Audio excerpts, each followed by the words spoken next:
같이 레위기 16장입니다. 16장. 우선 다음 주는요, 설 연휴 관계로 수요 집회는 없습니다. 그래서 착오 없으시기 바랍니다. 오늘 레위기 16장은요, 유명한 속죄일에 관한 내용입니다. 레위기 16장은 레위기 전체 가운데서도 가장 복음적인 장입니다. 왜냐하면 이 장 한마디로 죄인이 어떻게 거룩하신 하나님 앞에서 죄 용서를 받고 하나님과 화해하는가를 보여주기 때문입니다. 오늘의 핵심 구절 한번 먼저 읽어보겠습니다. 레위기 16장 읽겠습니다. 7절부터 9절까지입니다. 시작. 그 두 마리 염소를 취해 회중의 성막문에서 주 앞에 그것들을 둘지니라. 아론은 그 두 마리 염소를 두고 제비를 뽑되 한 제비는 주를 위해 다른 제비는 속죄 염소를 위해 뽑을 것이며 아론은 주를 위해 제비 뽑은 염소를 가져다가 죄 헌물로 드릴 것이나. 이 두 염소는 예수님의 십자가 사역의 두 가지 측면을 보여주는 겁니다. 여러분, 레위기 16장의 주제는 분명합니다. 1년에 딱 한 번 드리는 대속죄일에 대한 규례입니다. 여러분, 하나님께서 갑자기 왜 레위기 16장에서 속죄를 말씀하실까요? 앞에서도 레위기 4장 5장 죄헌물, 또 범법 헌물 공부했었잖아요. 그죠? 여기는 여러분, 레위기의 흐름이 너무나 분명하게 깔려 있습니다. 레위기 10장에 보시면 우린 충격적인 사건을 접했죠? 나답과 아비후가 이상한 불을 들이다가 즉사합니다. 이 말은 뭡니까? 하나님께 나아가는 방식은 사람이 정하는 게 아니라 하나님이 정하신다는 것입니다. 하나님께서는요, 좋은 마음이면 된다가 아닙니다. 거룩함의 말씀대로 그 규례대로 나아오라고 하십니다. 그리고 레위기 11장부터 15장까지는요, 계속해서 한 방향으로 우리를 몰고 갑니다. 먹는 규례에 대한 것, 출산의 부정함, 또 나병의 부정함, 또 유출의 부정함. 그 흐름을 보시면요, 하나님 우리에게 한 가지 사실을 보여주시네요. 인간은요, 안팎으로 부패했다는 겁니다. 안에는 죄가 있고 또 밖에는 더러움이 흘러나오고 결국 죄는 하나님 앞에서 우리를 부정한 존재로 드러낸다는 거죠. 성경은 이 사실을 분명히 언급하고 있습니다. 확인만 넘어가겠습니다. 우선 시편 51편 5절. 불법 가운데서 형성되었으며 내 어머니가 죄 가운데서 나를 수태하였나이다. 죄 가운데를 수태하였나이다. 그죠? 그 다음에 로마서 3장. 이것은 기록된 바 의로운 자는 없나니 단 한 사람도 없으며 모든 사람이 죄를 지어 하나님의 영광에 이르지 못하더니. 여러분, 하나님께서 레위기 11장부터 15장까지 인간의 부정함을 계속 드러내신 뒤에 16장에 오니까 속죄의 길을 말씀하시네요. 이거 너무나 의미심장합니다. 왜냐하면 하나님께서 복음을 주시기 전에 먼저 그 사람에게 죄에 대한 진단을 주시기 때문입니다. 그러니까 여러분, 복음이 되려면 먼저 내가 왜 복음이 필요한지 알아야 되겠죠? 여러분, 환자에게 약을 주기 전에 제일 먼저 뭘 합니까? 진단입니다. 정확한 병명과 상태를 알아야 약이 되는 거죠. 마찬가지입니다. 사람이요, 자기 상태를 모르면 그리스도 복음이 가볍게 들립니다. 자신의 죄가 얼마나 무섭고 심각한지 모르면요, 십자가는 그저 그냥 종교 이야기로 끝납니다. 성경은 회개가 먼저임을 강조해요. 회개는 착하게 살았다, 이런 결심이 아닙니다. 내가 가는 길이 멸망의 길이고 내가 하나님 앞에서 심판받을 죄인이라는 사실을 인정하는 거죠. 그죠? 17장 30절 볼까요? 마치 무지하던 때를 눈감아 주셨으나 이제는 모든 곳에서 모든 사람들에게 회개하라고 명령하시다니. 회개가 하나님의 명령입니다. 주 예수 그리스도를 믿으라, 이것도 하나님의 명령입니다. 회개도 명령이고 믿음도 명령이네요. 그렇죠? 여러분, 왜 회개가 필요할까요? 하나님의 진노하심과 심판이 실제이기 때문입니다. 로마서 1장 18절 볼게요. 하나님의 진노가 우리 안에서 진리를 붙잡아두는 사람들의 하나님을 따르지 않는 모든 것과 우리를 대적하여 하나님으로부터 계시되었나니. 하나님의 진노의 문제가 있다는 거예요. 하나님의 진노의 문제, 심판의 문제. 히브리서 9장 27절 보시면 한 번 둔 곳은 정해져 있습니다. 이것 뒤에는 심판이 있습니다. 심판이 있습니다. 여러분, 사람이 살아가면서 필요한 것이 많죠. 돈도 필요하고 건강도 필요하고 인간관계도 필요합니다. 그러나 아담 안에서 죽어있는 죄인에게 가장 필요한 것 단 하나입니다.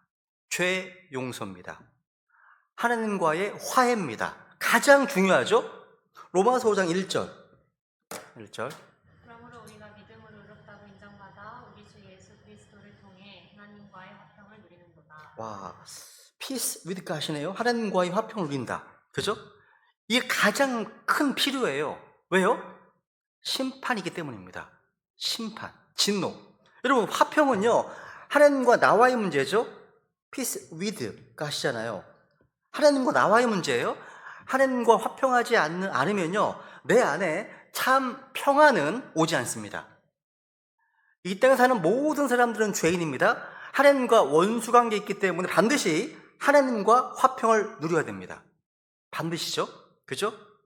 죄는요, 우리와 하나님 사이에 장벽을 세우기 때문이죠. 이사야서 59장 2절도 볼게요. 오히려 너희 불법들이 너희와 너희 하나님 사이를 갈라놓았고 너희 죄들이 그분의 얼굴을 너희에게 숨겼음도 그분께서 듣지 아니하시리니.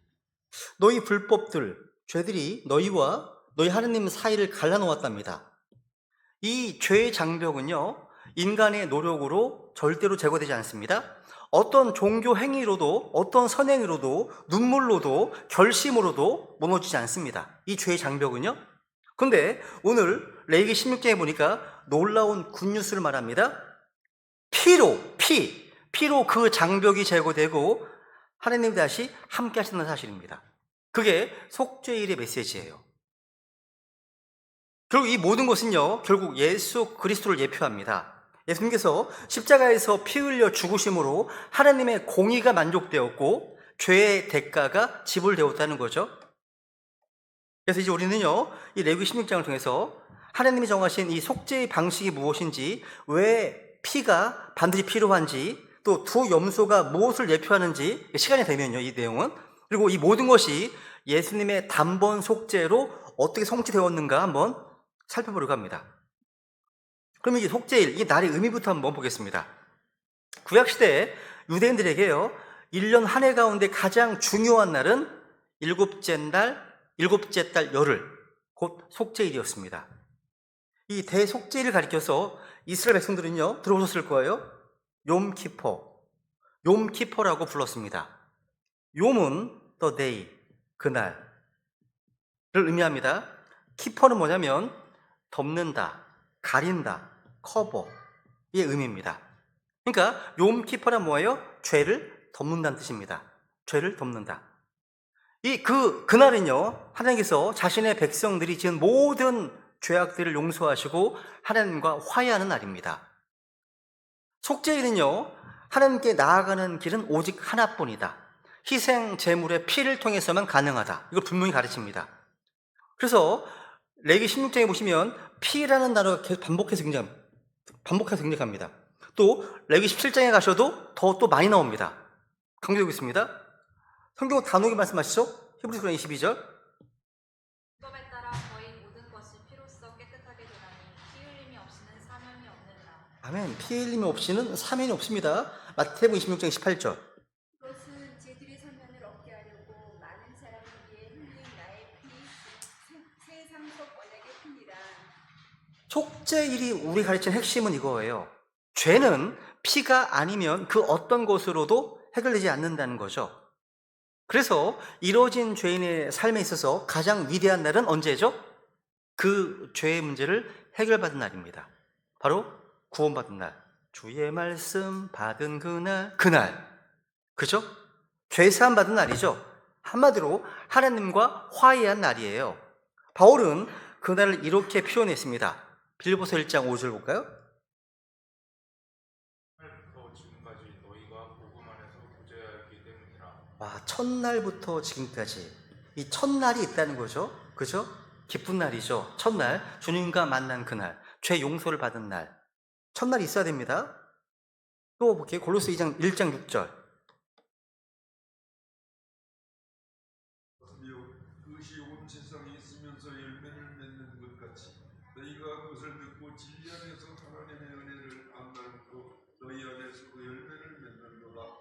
이 복음이 너희에게 다다랐다 말씀하십니다. 그 복음을 너희가 듣고 진리 안에서 하나님의 은혜를 안 날부터, 하나님의 은혜를 안 날부터, 이 날이 없이 교회만 다닌다?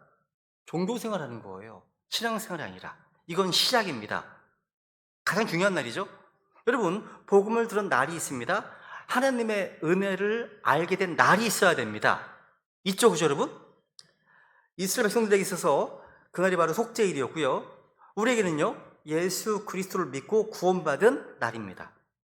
그렇다면 죄 용서를 받고 속죄를 받기 위해서 주님 앞에 어떻게 나아가야 될까요? 레위기 16장은 이 내용에 대해서 자세하게 답변을 줍니다. 먼저 1절을 보시면요, 잘못 나아간 사람이 등장합니다. 먼저 레위기 16장 1절. 그래 그 아들이 주 앞에 헌물을 드리다가 죽음에 그들이 죽은 뒤에 주께서 모세에게 말씀하시니라. 여러분, 이 말씀은요, 이 속죄일 규례가 주어진 출발점입니다. 출발점이에요. 속죄일은요, 아무 문제 없이 평온한 상황에서 주어진 말씀이 아닙니다. 제사장 2명이 즉시 죽임을 당한 사건 이후에 주어진 말씀입니다. 중요한 거죠. 두 아들이 죽은 후에 주님께서 말씀하셨습니다. 여러분, 아론의 두 아들이 누구예요? 레위기 10장에 나오는 나답과 아비후입니다. 이 나답과 아비후는요, 우상을 섬긴 자들이 아니에요. 성막 봉사를 맡은 제사장들이었습니다. 겉으로만 보면 하나님을 섬기고자 했던 사람들입니다. 그런데 성경은요, 그들의 문제를 이렇게 규정하고 있죠. 레위기 10장 1절. 아론 아들들인 나답과 아비후가 각각 자기 향로를 가져다가 그 안에 불을 담고 그 위에 향을 놓은 뒤 주께서 그들에게 드리라고 명령하지 아니하신 이상한 물을 그분 앞에 드렸더니. 그러니까 이들의 문제가 뭐였어요? 한마디로 하나님께 나아가는데 자기 방식대로 나아갔다는 거예요. 이게 핵심입니다. 그러니까 하나님의 말씀보다, 주님의 명령보다 자기의 생각을 앞세웠다는 거죠. 근데 오늘 레위기 16장 12절 3절에 보시면요, 하나님이 원하신 올바른 방식이 무엇이었는지 분명해집니다. 읽어볼게요. 12, 13절. 또 주 앞에 제단에서 불타는 숯이 가득한 향로를 취한 뒤 곱게 간 향기로운 향을 두 손에 가득 담아 휘장 안으로 가지고 들어가서 그 향을 주 앞에서 불 위에 놓아 향의 연기가 진원 위에 있는 긍휼의 자리를 덮게 할지니 이것은 그가 죽지 아니하게 하려 함이라. 이게 하나님이 정하신 올바른 방식입니다. 뭐예요? 나답과 아비후는요, 여기 주 앞에 제단, 놋제단, 번제단에서 불타는 숯, 거기서 갖고 온 불을 가지고 나온 게 아니라, 그죠? 그거 아니라 엉뚱한 불을 가지고 나온 거예요. 자기 마음 맞는 불을 가지고 나온 거예요. 원래는 주님 앞에 번제단에서 취한 불을 사용해야 됩니다. 여러분, 이건요, 단순한 실수가 아닙니다. 하나님의 말씀을 무시한 거예요. 무시한 겁니다. 그래서 결과는 무엇이었습니까? 하나님의 공의가 집행되었습니다. 즉각적인 심판이 임했어요. 즉사했죠? 이거 주는 교훈은 분명합니다. 이거예요. 하나님 앞에는요, 아무 때나 아무 방식으로 아무 것이나 가져갈 수 없다는 거예요. 그래서 이 사건 직후에 주님께서 모세에게 명령하신 내용이 대속죄일에 대한 규례라는 거죠. 그러면 하나님께 어떻게 나아가야 됩니까? 이제 2절을 보세요. 2절. 주께서 모세에게 이르시되 내 형 아론에게 말하여 그가 아무 때나 성소 안으로 휘장 안쪽에 그의 위에 있는 긍휼의 자리 앞에 들어오지 못하게 하라.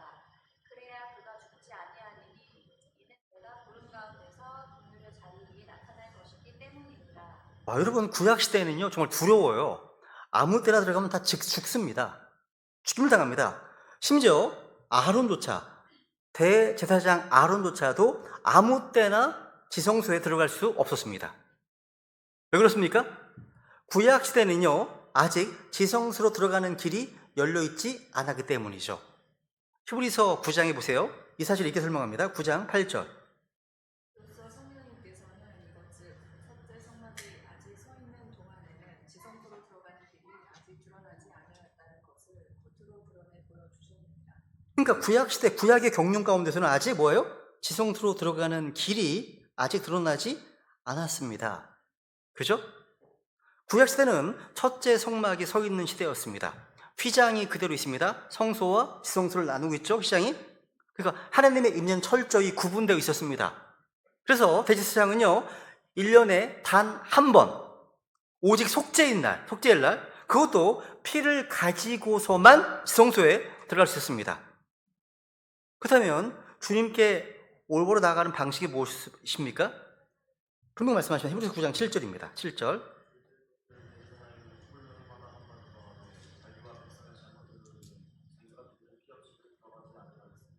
중요합니다. 중요하죠. 피 없이는 들어가지 아니하였으니. 피 없이는 단 한 발자국도 안 됩니다.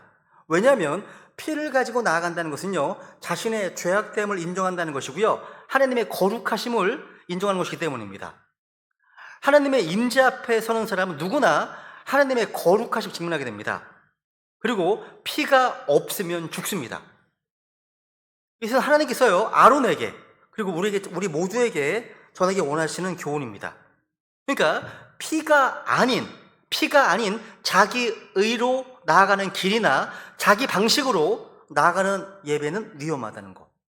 오직 하나님께서 정하신 피의 길만이 생명의 길이라는 사실입니다.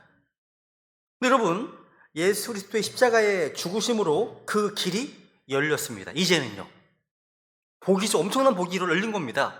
한번 보세요. 마태복음 27장 51절. 예수님께서 다시 큰 소리로 외치시고 숨을 거두시니 보라, 성전의 휘장이 위에서부터 아래까지 돌로 찢어지고 땅이 진동하며 바위들이 터지고. 주님께서 십자가에서 돌아가실 때 성전의 휘장이 위에서부터 아래로 찢어졌습니다. 이건 하나님이 하신 거예요. 그렇죠? 하나님이 하신 겁니다. 여러분, 구약시대는요, 짐승의 피를 가진 대제사장은요, 1년에 딱 한 번 두려움 가운데 지성소로 들어갔어요. 그리고 줄을 연결해 놨어요. 죽으면 끌어내려고. 못 들어가니까. 그죠?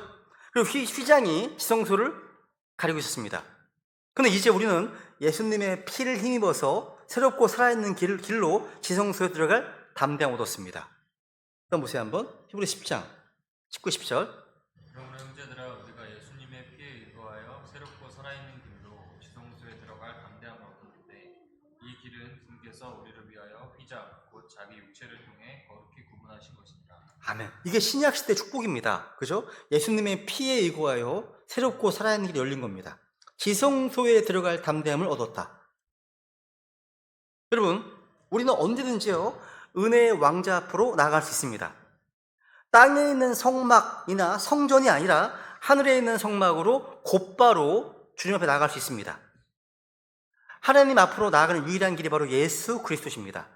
예수님께서 우리를 위해서 지성소와 성소를 구분하는 휘장을 위에서 아래로 완전히 찢으시고 제거하셨습니다. 예수님의 찢기신 그 몸, 죽으신 몸, 그분이 흘리신 피로 말미암아 휘장이 갈라졌습니다. 휘장은 바로 그분의 육체입니다. 몸이라는 거죠. 지상에 있는 성전 휘장이 위에서 아래로 한가운데 찢어짐으로 지성소에 들어가는 길이 열렸습니다. 우리는 예수 그리스도를 통해서요, 휘장 안에 있는 곳 속으로 들어갈 수 있게 됩니다. 그죠? 근데 구약에서는요, 아무 때나 안 됩니다. 아무 때가 안 되고요, 아무나도 안 되고요, 피 없이는 안 됐습니다. 근데 지금 이 시대는요, 이제는요, 예수 그리스도의 피로 언제든지 담대히 주님께 나갈 수 있게 되었습니다. 이게 은혜예요. 큰 은혜죠. 성경은요, 한 걸음도 나아가서요, 그럼 그 속죄는 과연 누구까지를 위한 것인가? 그 효력이 어디까지 미치는 것인가? 속죄의 범위에 대한 거 한번 볼게요. 한번. 먼저 3절. 이같이 아론은 어린 숫소를 죄 헌물로 삼고 순양을 번제 헌물로 삼아 성소에 들어올 것이요. 이제 5절. 이스라엘 자손 회중에게서 제 헌물로 순염소 새끼 2마리와 번제 헌물로 순양 1마리를 취할지니라. 여러분, 아론이요, 성소에 들어가기 위해서 가장 먼저 해야 될 일이 무엇인지 아십니까? 이스라엘 백성을 위한 희생제사가 아닙니다. 먼저 자신을 위한 속죄입니다. 이게 먼저 필요해요. 대제사장 자신부터예요. 6절은 이렇게 말씀합니다. 6절 보세요. 아론은 자기를 위한 죄 헌물로 자기 숫소를 드려 자기와 자기 집을 위해 속죄하고. 여러분, 아론은 이스라엘 대제사장입니다. 이게 왜 중요합니까? 대제사장 아론도 본질적으로는요, 연약함에 쌓여있는 죄인이기 때문입니다. 히브리서는 이것을 이렇게 분명히 증언하죠. 히브리서 5장 2절. 5장 2절. 자들과 길에서 벗어난 자들을 불쌍히 여길 수 있으니 이는 그 자신도 연약함으로 쌓여 있기 때문이다. 와, 그 자신도 연약함으로 쌓여 있다 말씀하시죠? 그래서 아론은요, 이스라엘 백성의 죄를 다루기 전에 먼저 자기 자신과 자기 가족을 위해서 속죄해야 했습니다. 이것이 바로 아론과 예수 그리스도의 결정적인 차이입니다. 예수님께서는요, 죄가 없으신 분이시기 때문에 자신을 위한 속죄 제사가 필요 없으셨습니다. 히브리서 7장 28절. 연약함을 가진 사람들을 대제사장들로 삼으나 율법 이후에 있게 된 맹세의 말씀은 영원 무궁토록 거룩히 지금된 아들을 대제사장으로 삼느니라. 와, 구분이 되죠, 그죠? 율법 시대와 또 이 아들, 신약 시대랑 구분이 되죠, 그죠? 그러니까 연약함을 가진 사람들을 대제사장으로 삼으셨기 때문에 아론이 먼저 어린 숫소의 피를 가지고 지성소에 들어가서 언약궤 위에 금유의 자리에 피를 7번 뿌립니다. 뿌려서 자기와 자기 가족의 죄를 먼저 처리하게 되는 겁니다. 이게 먼저예요. 순서가요. 그리고요, 이 속죄의 범위가요, 그것만 있는 것이 아닙니다. 또 뭐가 있냐면 사람을 넘어서 장소로도 확정됩니다. 뭐냐면 16절. 16절을 볼게요. 16절. 곧 그는 이스라엘 자손의 부정함과 그들의 모든 죄로 말미암은 그들의 범법들로 인하여 성소를 위해 속죄하고 또 부정함 속에 거하는 자들 가운데 머물고 있는 회중의 성막을 위해 그렇게 할지니라. 여러분, 여기서 중요한 사실이 하나 나옵니다. 사람만 부정해진 것이 아닙니다. 성막도 더러워졌습니다. 성막도요. 왜 그렇습니까? 레위기 15장 31절 보세요. 오늘 구절이 참 많아요. 구절이 많습니다. 31절. 이같이 너희는 이스라엘 자손을 그들의 부정함에서 분리할지니 이것은 그들이 그들 가운데 있는 내 성막을 더럽히는 데에 그들의 부정함 속에서 죽지 아니하게 하려 함이라. 이스라엘 자손의 그 부정함 때문에 이 성막이 더러워질 수 있습니다. 그러니까 이스라엘 백성의 죄가 하나님의 거처인 성막까지 더럽혔기 때문입니다. 그래서 속죄의 피가요, 대제사장만을 위하여 예수도 아니고 이스라엘 온 백성을 위해서도 아니라 성막과 제단까지 정결케 하기 위해 사용되었다는 거예요. 그래서 레위 16장 18절. 주 앞에 제단으로 나와 그것을 위에 속죄할지니 곧 그 숫소의 피와 염소의 피를 취해 제단 뿔들에 돌아가며 바르고. 와, 그러니까 성막과 제단과 모든 것들을 다 피를 발라요. 바릅니다. 그러니까 모든 것이 피로 거룩하게 되어 있는 사실을 보여줍니다. 그래서 히브리서는 이것을 이렇게 설명하잖아요. 여러분 잘 아시는 말씀입니다. 따라 거의 모든 것이 피로써 깨끗하게 되나니 피 흘림이 없이는 생명이 없느니라. 율법에 따라서 거의 모든 것이 피로써 깨끗하게 되나니, 피로써 깨끗하게 되나니. 피가 아닌 경우도 있었습니다. 민수기 보면 물로 정결케 하는 게 나옵니다. 근데 거의 모든 것이 피입니다. 피로 깨끗하게 됩니다. 그죠? 그러니까 구약에서 피는 깨끗하게 하는 수단이었습니다. 성막도, 제단도, 제사장도, 이스라엘 백성도 피로 정결케 되어 있습니다. 그런데 동시에 성경 분명히 말씀합니다. 하늘에 있는 진짜 참된 지성소는요, 짐승의 피로 정결케 되는 것이 아닙니다. 히브리서 9장 14절 볼게요. 14절.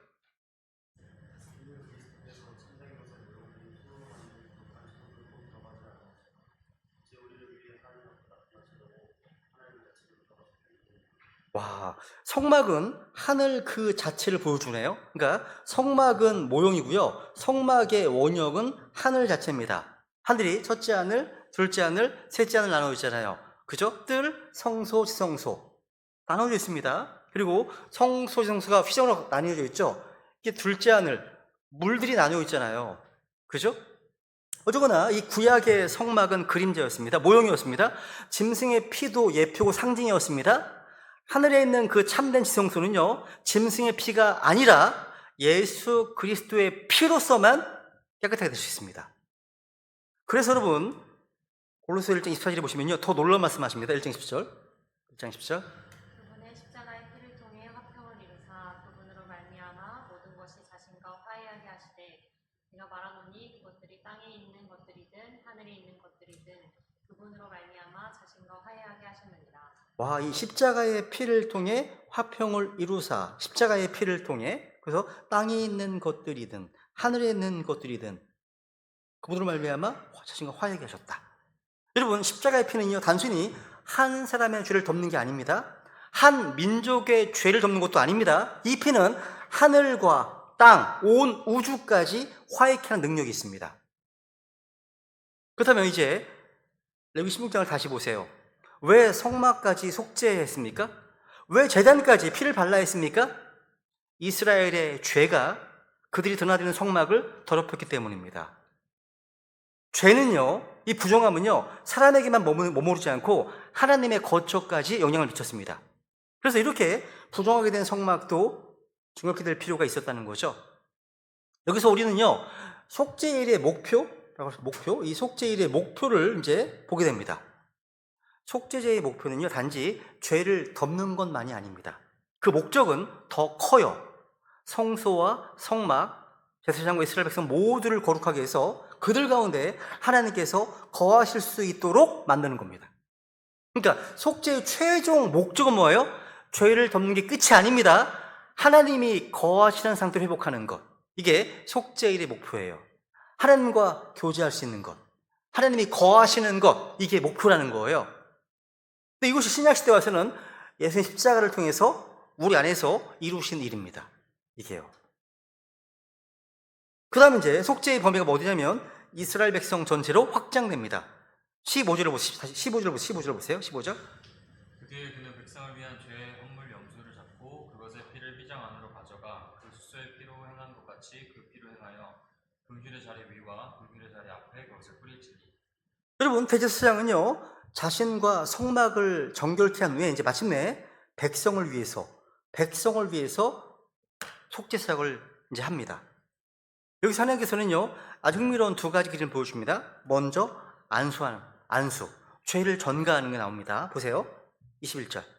아론은 살아있는 염소의 머리에 두 손으로 안수한 뒤 그 염소에 대고 이스라엘 자손의 모든 불법과 그들의 모든 죄로 말미암은 그들의 모든 범법을 자백하여 그것들을 염소의 머리에 두고 그 염소를 적합한 사람의 손에 맡겨 광야로 보낼 것이요. 여기 보시면 살아있는 염소의 머리에 안수합니다. 안수에서 교리적으로 죄에 대한 명칭이 다 나오네요. 불법, 이니쿼티, 또 sin, 죄가 있고요. 트레스패스도 범법, 불법, 죄에 대한 모든 명칭이 다 나온 거예요. 근데 그것들을, 이 세 가지, 불법, 죄, 범법, 그것들을 염소의 머리에 두고. 그러니까 안수는요, 뭐예요? 죄의 전가입니다. 전가예요. 내가 받아야 될 심판을 이 희생 제물이 대신 받는다는 선언이죠. 이건 분명히 예수 그리스도의 십자가를 가리킵니다. 이사야 56절. 우리는 다 양 같아서 길을 잃고 각각 자기 길로 돌아섰는데 주께서는 우리 모두의 불법을 그에게 지우셨도다. 와, 주께서는 우리 모두의 불법을 그에게, 예수 그리스도에게 지우셨다고 되어 있네요. 그죠? 누가요? 주께서. 그죠? 침례 요한이 한 게 아니죠? 주님께서 우리 모두의 불법을 예수님에게 지우셨습니다. 그리고 그 염소가 이제 안수한 다음에 그 염소를 이제 광야로 보내집니다. 22절. 염소가 그들의 모든 불법을 자기 위에 짊어지고 사람이 거주하지 아니하는 땅에 이르거든 그는 그 염소를 광야에 놓아줄지니라. 와, 안수한 염소를요, 광야에 풀어버립니다. 염소가요, 사람들의 시야에서 사라질 때 백성들은 뭘 보았겠습니까? 자신의 모든 죄가 떠나갔다. 모든 불법과 범법이 처리되었다. 이걸 생각하는 겁니다. 이것은 예수 그리스도께서 우리 죄를 짊어지시고 완전히 제거하신 모습을 극대로 보여주는 겁니다. 16장 10절 볼까요? 16장 10절. 제비 뽑아 속죄 염소가 된 염소는 산채로 주 앞에 두었다가 그것을 속죄하기 위해 그것을 속죄 염소로 삼아 광야로 이어보낼지니라. 야, 이 속죄염소, 스킵것, 광야로 보낼지니라. 그러니까 이 속죄염소는 우리의 죄를 짊어지고 살아가는 염소, 이는 마치 우리의 죄를 짊어지고 가신 예수님을 보여주기 위해 예표적 의미를 갖고 있죠. 그죠? 어려운 게 아닙니다. 그죠? 그리고 이 모든 속죄 사역에서 한 가지 사실을 반드시 기억해야 됩니다. 이것은요, 이 사역은요, 오직 대제사장만 할 수 있었습니다. 이 속죄 사역은요, 이 사역에는요, 백성이 참여하지 않았고요, 구경만 했습니다. 기다릴 뿐이었다는 거예요. 이것이 바로 복음입니다. 복음이에요. 구원은 우리가 하는 일이 아니라 대제사장이신 예수 그리스도께서 홀로 이루신 사역입니다. 홀로 이루신 사역이요. 여러분, 우리가 방금 속죄의 범위를 살펴봤습니다. 속죄는 대제사장 개인에게서 시작되어서 성막과 제단을 거쳐서 마침내 이스라엘 온 백성 전체까지 미쳤습니다. 그런데 성경 한 가지 더 분명히 하네요. 이 속죄가 어떻게 이루어지는가? 속죄 의식으로 한번 가겠습니다. 속죄 의식. 그래서 먼저 이것은요, 오직 대제사장만이 할 수 있습니다. 먼저 17절을 보고 17절. 그러가 자기와 자기 집안 사람들과 이스라엘 온 회중을 위해 속죄하고 나올 때까지는 아무도 회중의 성막에 입지 못할 것이며. 와, 이 말씀은 정말 중요합니다. 속죄가 이루어지는 그 순간에 아무도 함께하지 못했습니다. 이 사역에는요, 어떤 레위인도 없습니다. 어떤 제사장도 없습니다. 어떤 이스라엘 백성도 이 자리에 함께할 수 없었습니다. 아론은요, 이 지성소에 혼자 들어가야 했습니다. 혼자요. 여러분, 여기서 단순한 어떤 의식상의 규칙이 아닙니다. 이 장면은요, 우리 주 예수 그리스도의 속죄 사역의 본질을 정확히 보여줍니다. 본질. 여러분, 대제사장이 왜 혼자 들어가 있습니까? 이 속죄 사역은요, 협동 사역이 아닙니다. 속죄는요, 분담할 수 있는 일이 아니기 때문입니다. 이것은 하나님께서 처음부터 끝까지 의도적으로 보여주신 그림입니다. 죄 문제는요, 이 죄 문제는 오직 한 분만이 해결할 수 있습니다. 한 분만이. 그래서 속죄의 순간에는 누구도 올 수 없었고요, 누구도 동참할 수 없었고요, 누구도 대신할 수 없었습니다. 그래서 그대로 예수님의 십자가로 이루어지죠. 그죠? 이스라엘 민족은 예수님을 거부했습니다. 제자들도 그분을 버리고 도망쳤습니다. 십자가에서 나의 하나님 어찌 나를 버리셨나이까? 이런 부르짖음에 울려 퍼졌습니다. 즉, 속죄하는 순간에 주님은 완전히 홀로 서 계셨습니다. 홀로. 왜 그렇습니까? 죄의 대가는 우리 주님은 혼자 지불하셔야 했기 때문입니다. 하나님의 그 진노의 심판을요, 주님 혼자 감당하셔야 했기 때문입니다. 그 성경은 말씀하십니다. 우리 10장 14절. 그분께서 한 번 헌물을 드림으로써 거룩히 구별된 자들을 영원토록 완전하게 하셨기 때문이라. 아멘. 여러분, 예수 그리스도의 십자가 대속은요, 한 번, once for all, 단번 속죄로서요, 다시 반복되지 않았고, 다시 보충되지 않았고, 추가되지 않았습니다. 단번에 영원히 완전하게 속죄가 이루어졌습니다. 이 얼마나 감사한 일입니까? 얼마나 복된 일입니까, 이게요? 단번에 영원히 완전하게 이루어졌습니다. 이 사실 우리에게 말해주는 건 분명합니다. 속죄를 이루실 분은 오직 한 분, 중보자도 오직 한 분, 구원자도 오직 한 분이십니다. 예수님 말씀하시죠? 오늘은 구원에 대한 말씀이 되게 많이 나와요. 그죠? 자, 6절. 너에게 이르시되 내가 곧 길이요 진리요 생명이니 나를 통하지 않고서는 아무도 아버지께 오지 못하느니라. 예수님만이 유일한 거죠. 그죠? 예수님의 유일성. 예수 유일성입니다. 또 보세요. 성경은 타협 없이 선언합니다. 사도행전 22절. 네. 다른 사람 안에는 구원이 없나니 하늘 아래에서 우리를 구원할 다른 어떤 이름도 주께서 사람들 가운데 주지 아니하셨느니라 하였더라. 아멘. 우리는 그분의 이름에 의해서 구원받아야 됩니다. 오직. 그죠? 그분 이름에 의해서만. 속죄는요, 율법으로나 인간의 선행으로 이루어지지 않습니다. 예수 그리스도 한 분으로만 이루어졌습니다. 이 단번의 속죄 사역으로 무슨 일이 일어났습니까? 성경은요, 화해라는 단어를 사용합니다. 화해. 로마서 5장 10절. 우리가 원수였을 때 하나님의 아들의 죽음에 의해 하나님과 화해하게 되었다면 화해하게 된 자로서 더욱더 그분의 생명에 의해 구원을 받을 것이기 때문이라. 됐습니다. 여기까지. 보세요. 여기 보시면 하나님의 아들의 죽음에 의해 하나님과 뭐가 됐다고요? 화해하게 되었다면, 화해하게 된 죄로서 우리는요 구원받고 나서 더 이상 하나님의 원수가 아닙니다. 하나님의 진노 아래 있는 자도 아니죠. 그죠? 그 다음 읽어볼까요?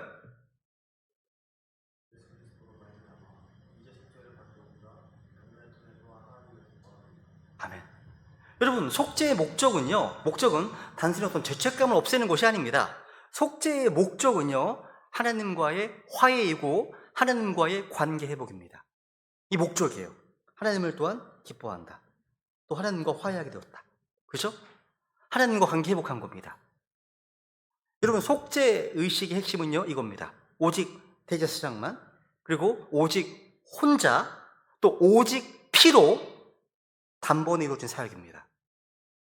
이 모든 것은 우리의 대제사장이신 예수 그리스도께서 완전히 성취하셨습니다. 그럼 이제 속죄 의식 가운데 대제사장이 입는 옷에 한번 주목해 봐야 됩니다. 오늘 여기까지만 해야 될 것 같은데요. 옷인데요. 이게 좀 겉으로 보면 사소해 볼 수 있지만요. 이 옷이야말로 속죄의 의미를 더욱 깊이 이해하게 돼요. 아마옷을 입습니다. 아마옷을. 4절. 거룩한 속옷을 입고 살 위에 아마 반바지를 입으며 아마 허리띠를 띠고 아마 관을 쓸지니 이것들은 거룩한 의복들이니라. 그러므로 그는 물로 자기 살을 씻고 그것들을 입을 것이며. 지금 속죄의 사역을 하는데 지금 아주 성경은 의도적으로 아론이 무엇을 입었는지, 뭘 입지 않았는지 그걸 구체적으로 강조하고 있습니다. 이 옷은요, 거룩한 아마 속옷, 아마 반바지, 또 아마 허리띠, 아마 관. 여러분, 아론은 평소에는요, 에봇과 흉패와 보석이 박힌 관을 쓰는 위엄있고 화려한 대제사장의 옷을 입었습니다. 이 옷은요, 출애굽기 28장에 보시면 영광과 아름다움의 옷이었습니다. Glory and Beauty입니다. 영광과 아름다움의 옷이었어요. 그런데 속죄일 날은요, 달랐습니다. 그날에는 에봇도 없고 흉패도 없고 보석도 없고 화려함도 없습니다. 대신 아론은요, 아마포로 된 소박한 옷만 입었습니다. 왜 그렇습니까? 속죄일에는요, 인간의 영광이 설 자리가 없기 때문입니다. 오직 하나님의 거룩하심과 죄의 심각성만이 드러나기 때문입니다. 여러분, 속죄는요, 뭔가 꾸미거나 의식의 화려함으로 이루어지지 않습니다. 속죄는요, 하나님의 거룩한 기준에 맞는 의로만 이루어집니다. 아마옷은요, 의를 상징하죠. 그죠? 성경에서 이 아마포는요, 일관되게 의를 상징합니다. 계시록 19장 8절. 깨끗하고 흰 고운 아마포 옷을 차려입는 것이 그녀에게 허락되었으니 그 고운 아마포는 성도들의 의인이라 하더라. 우리가 입은 옷입니다. 그죠? 깨끗하고 흰 고운 아마포 옷입니다. 이 아마포는 성도들의 의인이다 라고 되어 있습니다. 대제사장 아론이요, 속죄일 날 이 아마옷을 입은 것은요, 그가 예표하는 우리의 대제사장 예수 그리스도의 의로우심을 가리킵니다. 예수님께서는요, 죄가 없는 분이셨고 거룩하시고요, 흠도 없고 점도 없는 그런 분이셨습니다. 그래서 그 예수님, 그 주님만이 우리 죄를 대신 담당할 수 있었고요, 그분의 의만이 죄인을 하나님 앞에 세울 수 있었습니다.